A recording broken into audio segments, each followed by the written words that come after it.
एक के बाद एक बिकवाली की पोजीशंस दरअसल इंटेंसिफाई होती हुई दिखाई दी हैं। चलिए हमारे जानकार इस समय फिर क्या ट्रेड लेकर आए हैं उस पर फोकस करते हैं। नीलेश, गुड मॉर्निंग, बताइए आपका ट्रेड इस समय। मॉर्निंग अश्विता जी। बिल्कुल देखिए, एक शॉर्ट और एक लॉन्ग आइडिया है। सबसे पहले शॉर्ट जो आइडेंटिफाई किया है वो है बजाज फाइनेंस में। ऊपरी सरों से लगातार एक lower top and lower bottom formation यहाँ पे बनता हुआ नजर आ रहा है। वीकनेस यहाँ पे और बढ़ सकती है, और जिस हिसाब से शॉर्ट बिल्डअप अभी तक यहाँ पे आज के सेशन में देखने को मिल रहा है, तो यही लग रहा है कि यहाँ से काउंटर फ्यूचर्स में देखे तो 7400 के आसपास ट्रेड हो रहा है। 7480 के आसपास का स्टॉप लॉस रखना होगा। 7300 पहला टारगेट होगा। 7220 7220 का दूसरा टारगेट होगा। तो बजाज फाइनेंस में बिकवाली करने की सलाह होगी। वहीं जो एक कॉन्ट्रा ट्रेड है वो है रियलिटी स्पेस में, वो है गोदरेज प्रॉपर्टीज में। गोदरेज प्रॉपर्टीज इनफैक्ट सारे रियलिटी काउंटर्स थोड़ा सा आउटपरफॉर्म करते हुए नजर आ रहे हैं। यहाँ पे रिवर्सल का कैंडल हमें कल के सेशन में देखने को मिला था, तो ये पुल बैक यहाँ से एक्सटेंड होता हुआ नजर आ सकता है। 1650 तक के टारगेट के लिए स्टॉप लॉस रखना होगा 1590 का। ओके, चलिए गोदरेज प्रॉपर्टीज। गाबा सर, आपकी पिक्स इस समय की। वेल, मार्केट तो वीक नजर आ ही रहा है, तो मैंने स्टॉक चुने हैं शॉर्ट साइड, वो है ब्रिटानिया। अच्छे स्टॉक जब टूट रहे हैं तो लगता है कि मार्केट में वीकनेस और बाकी है। ट्रेड कर रहे हैं 4445 पर ब्रिटानिया। स्टॉप लगाना चाहिए 4475 का, ज्यादा नहीं। लगता है इसमें स्लाइड होगा, जो पहला टारगेट रहेगा 4300, वो भी ब्रीच हो सकता है। तो ब्रिटानिया में वीकनेस है। दूसरा स्टॉक जो शॉर्ट साइड ट्रेड कर सकते हैं वो है फेडरल बैंक। ट्रेड कर रहा है 138 के आसपास, स्टॉप होना चाहिए 140। स्ट्रक्चर यहाँ पर भी वीक है। लोअर लेवल करीब 135 के नजर आते हैं। तो yes, federal bank short. Okay, तो शॉर्ट साइड के ट्रेड दरअसल काबा साहब ने फेडरल बैंक में पिक किए हैं। वीकनेस देखिए कई सारे स्टॉक्स में अब बढ़ने लगी है और उसी को दरअसल रेडार पर रखा है। ब्रिटानिया भी सेल ही है। कविता जी बताइए आपके ट्रेड्स क्या रहेंगे। या सो हर्षा जी, कॉन्ट्रा ट्रेड होगा। इट्स लाइक ओबेरॉय रियल्टी जो है वहां पर एक अच्छे मूव्स बनते हुए दिख रहे हैं। 1114 के लेवल्स पर एज ऑफ नाउ है। मुझे लगता है 1122 1140 के प्राइस टारगेट्स के लिए ओबेरॉय रियल्टी पर एक बाय ट्रेड इनिशिएट कर सकते हैं। 1105 का एक स्टॉप लॉस मेंटेन करें। वही अनादर काउंटर जो मुझे लगता है that is City Union Bank, यहाँ पर एक ट्रेड इनिशिएट कर सकते हैं। City Union Bank as of now 134 के लेवल पर है। मुझे लगता है 137 138 के प्राइस टारगेट के लिए सीओबी पर एक बाय ट्रेड इनिशिएट करें। 132.50 का स्टॉप लॉस मेंटेन करना चाहिए। ओके, चलिए स्वाति भी जुड़ गई हमारे साथ। Swati, good morning. स्वाति, आपकी ट्रेड। सभी के लिए मैं दो बार कॉल देना चाहूंगी। पहला एक है लिबर्टी शू पे। लिबर्टी शू का एक चार्ट काफी स्ट्रॉन्ग है। इंट्राडे अगर आर्ली चार्ट देखोगे तो इनवर्स हेड एंड शोल्डर का पैटर्न है एंड ये 315 का एक ब्रेकआउट लेवल्स है। तो मैं प्रीएम्प्ट कर रही हूँ, करंटली 313 314 के आसपास ट्रेड हो रहा है। करंट लेवल पे बाई कीजिएगा, 300 रुपीज का स्टॉप लॉस प्लेस कीजिएगा। अपसाइड में मुझे लगता है ये 340 के लेवल्स हमें देखने मिलेंगे। सेकंड बाय कॉल मेरा ओलंपिक लिमिटेड पे है। ये पर्टिकुलर काउंटर 81.50-60 के रेंज में चल रहा है। High top high bottom formations में अगर वीकली चार्ट देखोगे तो एक फ्लैट पैटर्न का फॉर्मेशन बन रहा है लाइन चार्ट में एंड ये ब्रेकआउट के वर्ज पे है। तो मुझे लगता है इसमें काफी स्ट्रॉन्ग पोटेंशियल अपने हमें देखने मिल सकता है 87 to 90 के रेंज में। तो करंट लेवल पे बाई कीजिएगा, 78 का स्ट्रिक्ट स्टॉप लॉस रखिएगा for immediate target of 90 levels on high side. Okay, तो ये फिलहाल आपके लिए ट्रेड्स क्लियरली बनते हुए दिखाई दिए हैं। सभी ने अपने सौदे आपके सामने किए हैं पेश। अच्छा, एक ट्रेड जिस पर आपकी नजरें होनी चाहिए, यूपीएल लेकर आइएगा। यूपीएल के आज नंबर्स हैं और उससे पहले स्टॉक करीब करीब 0.5% ऊपर ट्रेड करता हुआ दिखाई जरूर दे रहा है। इस पर एक टेक्निकली बताइए सिचुएशन कैसी खड़ी है नीलेश, कंसिडरिंग आज नंबर्स आएंगे और इससे पहले दरअसल इनकी एक ग्लोबल पीयर ने अपनी गाइडेंस में कुछ बदलाव भी किया है।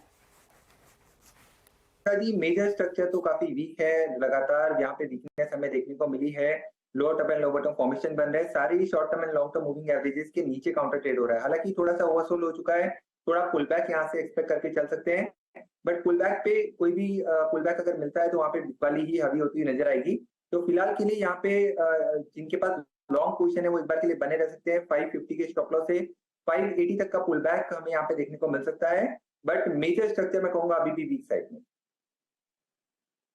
ओके, चलिए ये इस समय एक ट्रेड यूपीएल पर। गाबा सर, निफ्टी पर क्या भी बन रहा है?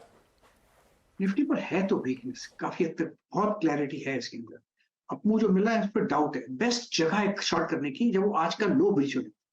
फिर हम देखेंगे कल का क्लोज, बिल्कुल परसों का क्लोज, वहां तक एक टारगेट बन जाएगा। लेकिन अच्छी जगह जब आज का लो ब्रेक हो जाता है, शॉर्ट करना चाहिए, स्टॉप लगाना चाहिए, सिर्फ 25-30 पॉइंट का ज्यादा नहीं, एक ब्रेक डाउन मिल सकता है, वो करीब ले जाते हैं करीब 18,900 के आसपास, तो शॉर्ट ट्रेड बनेगा वहां पर।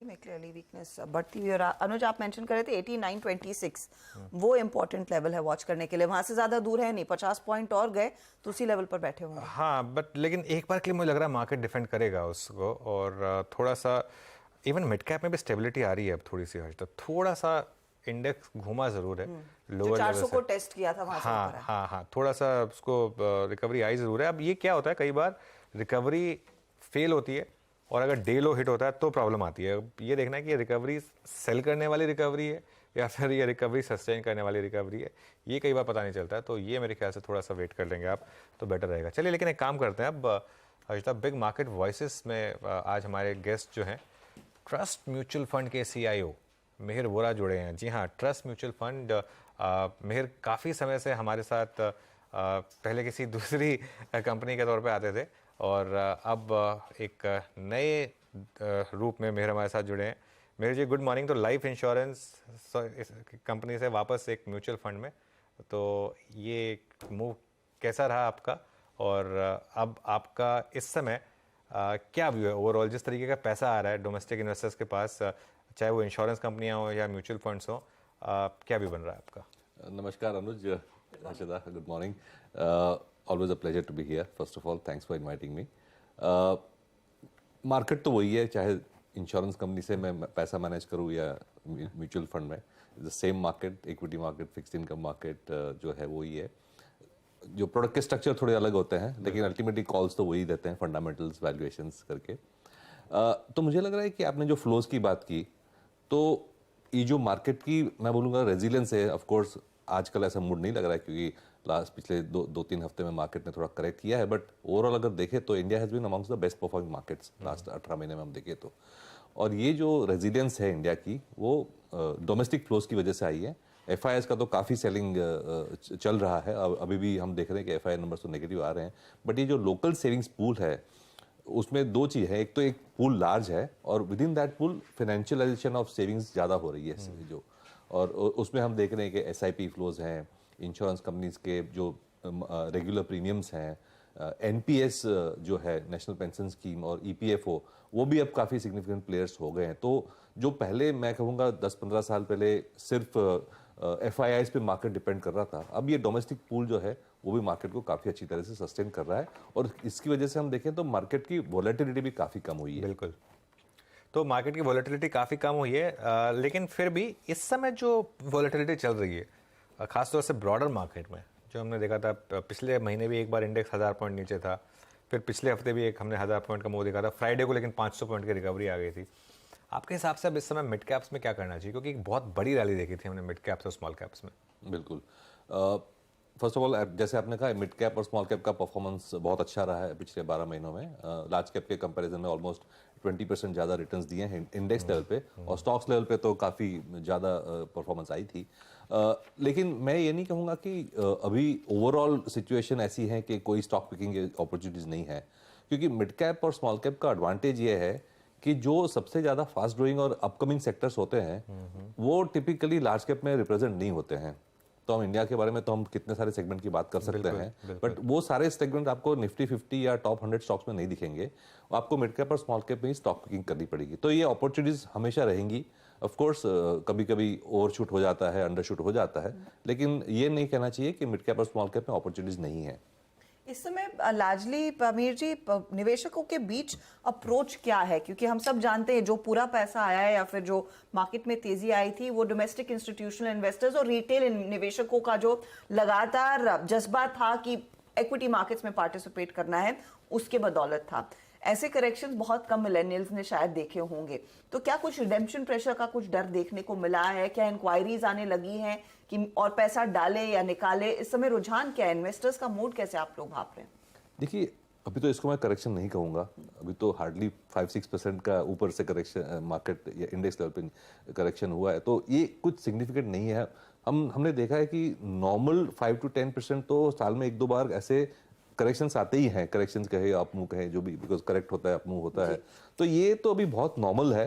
ऑफ कोर्स ग्लोबल सिचुएशन अगर ज़्यादा खराब होती जाती है और मार्केट और ज़्यादा 10-15% गिरता है तो उसको मैं एक वो कहूंगा कि इसको करेक्शन कहते हैं। अब तो ये नॉर्मल वॉलेटिलिटी है मेरे ख्याल से, तो रिडेम्पशन का कोई प्रेशर नहीं है। हमने देखा है कि अगर रोलिंग 12 मंथ या 24 मंथ बेसिस पे नेगेटिव रिटर्न्स दिखने लगते हैं पोर्टफोलियोज में लोगों के, तब जाके लोग क्वेश्चन उठाते हैं, वरना ये 1-2 महीने के नेगेटिव रिटर्न से इतना फर्क नहीं पड़ता।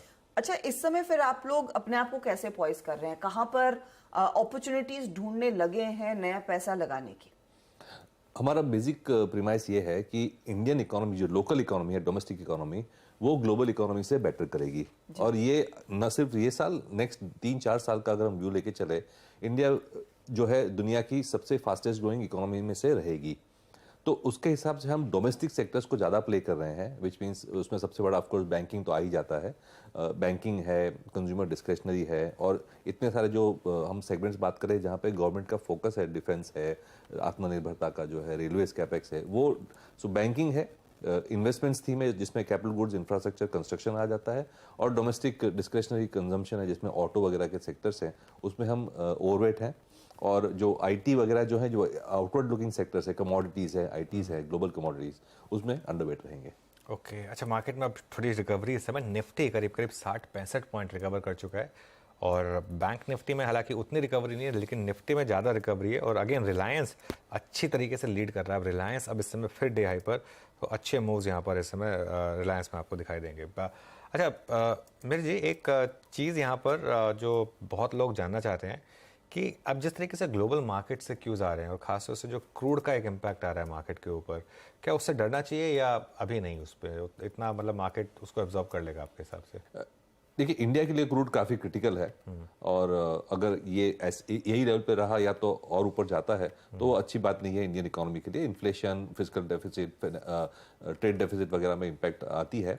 लेकिन हमने ये देखा है पिछले 12 महीनों में हमारी गवर्नमेंट ने काफ़ी स्ट्रेटेजिकली ऑयल में इन्वॉल्वमेंट किया है, और जहाँ भी चीपर सोर्सेज है, चाहे रशिया है, मैंने हेडलाइंस पढ़ी कि वेनेजुएला से भी हम चीप ऑयल लेने की कोशिश कर रहे हैं, तो गवर्नमेंट काफ़ी प्रोएक्टिवली इसको एड्रेस कर रही है। तो मेरे ख्याल से अगर ऑयल प्राइसेस हाई रहे ये लेवल पे, फिर भी हमारे पास ऑप्शंस हैं, और इतना अभी तक मुझे कंसर्न नहीं लग रहा है। बट ऑफ कोर्स कुछ जियोपॉलिटिकली वजह से और $20 बढ़ जाता ऑयल तो प्रॉब्लम हो सकती है, अभी तो मैनेज किया हुआ है। ओके, अच्छा, एक रैली जो बड़ी आई वो आई ये डिफेंस और रेलवेज में, आपने पार्टिसिपेट किया क्या इन स्पेसेस में, और इस समय क्या अभी बन रहा है? बिल्कुल पार्टिसिपेट किया था, और हम काफ़ी बुलिश हैं। Just to put things in perspective, railway budget 80,000 crore का होता था कैपिटल एक्सपेंडिचर पे, वो 2,40,000 करोड़ का गवर्नमेंट का प्लान है, तो बहुत ही सिग्निफिकेंट इंक्रीज है कैपेक्स में। Similarly defence exports almost 3 times 4 times करने की बात कर रहे हैं, डिफेंस मैन्युफैक्चरिंग एंड एक्सपोर्ट्स। पहले एक्सपोर्ट्स की तो बात भी नहीं होती थी, तो ये एक स्ट्रक्चरल चेंज है। गवर्नमेंट का फोकस पहली बार आया है पिछले कई डिकेड्स में, तो मेरे ख्याल से ये एक स्ट्रक्चरल थीम बन रही है, और इसमें स्टॉक पिकिंग की काफ़ी अपॉर्चुनिटीज आएगी public sector as well as private sector में। एनबीएफसीज पर रुझान क्या रहेगा? आई एम श्योर आपने एम&एम फाइनेंस के नंबर्स देखे हैं, उसने एक बहुत अग्रेसिव नेगेटिव रिएक्शन भी दिखाया है, लेकिन ओवरऑल जो श्रीराम फाइनेंस का परफॉर्मेंस था वो डिसेंट था। Bajaj finance the biggest of them all, काफी बढ़िया परफॉर्मेंस था। इस समय एनबीएफसीज को लेकर आप लोग किस तरह से निवेश करेंगे, बढ़ाने का की कोई कवायद होगी? एनबीएफसीज के व्यू, ओवरऑल व्यू पॉजिटिव है, लेकिन प्राइवेट सेक्टर बैंक्स पे व्यू और भी पॉजिटिव है। क्योंकि मुझे लगता है कि जो वैल्यूएशन और ग्रोथ की इक्वेशन है वो अभी भी प्राइवेट सेक्टर बैंक्स में अच्छी है, और उनकी जो लायबिलिटी फ्रेंचाइज है, डिपॉजिट फ्रेंचाइज है, वो उनको हाई इंटरेस्ट रेट सिनारियो में काफ़ी बेनिफिट कर सकती है। But having said that, NBFCs जो हैं वो काफ़ी वेरीड है, हाउसिंग फिनेंस में है, अफोर्डेबल हाउसिंग की है, माइक्रो फिनेंस में है, कमर्शियल व्हीकल्स, यूज कमर्शियल, तो काफ़ी वैरायटी है। तो स्टॉक पिकिंग के काफ़ी चांसेस हैं, चॉइसेस हैं एनबीएफसीज में भी। सो मैं कहूँगा banks as well as NBFCs में हमारा व्यू पॉजिटिव है।